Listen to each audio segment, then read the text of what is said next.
What's a Holden Commodore like to drive with the steering wheel not here, but on the left-hand side of the car? Well, let's find out, because Australia's best-selling car is now on sale here in America. It's called the Pontiac G8 and it's essentially a Commodore SS, but with a very different nose. But there are some subtle differences, like a shorter radio aerial, unique front bumpers, and of course the bonnet scoops that define that Pontiac look. The Americans also get a few extra trinkets that we don't get in the Commodore. Things like heated seats, which in many parts around here are pretty much a necessity. There's also tyre pressure sensors and an advanced telematics system built into the mirror, which also has a compass. Holden has also showed up some of the world's best car makers by doing a really thorough conversion from right to left-hand drive. The handbrake, for example, has been moved from here over to its more logical position, closer to the driver. Also, the indicators are where the Americans expect them. And even the volume control on the radio has been switched from the right to the left. Again, little things, but they all count. And here's something we definitely don't get in Australia, and it's got to be my favourite part of the G8.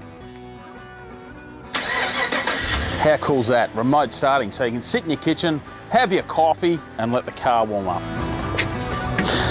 Under the bonnet, or the hood, the choice of two engines, a 3.6 litre V6, again straight from the Commodore, or the big baby here, 6 litre V8. Like the Commodore, it makes 270 kilowatts of power, or in the American language, 361 horsepower.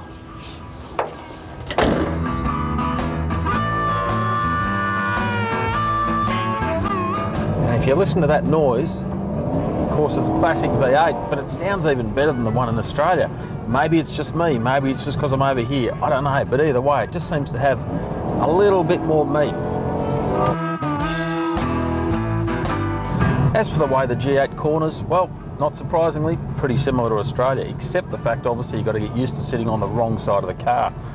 The suspension is quite firm and well tied down, all in the sporting nature of the vehicle.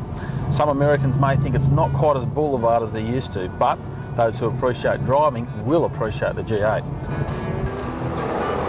And how does this make you feel?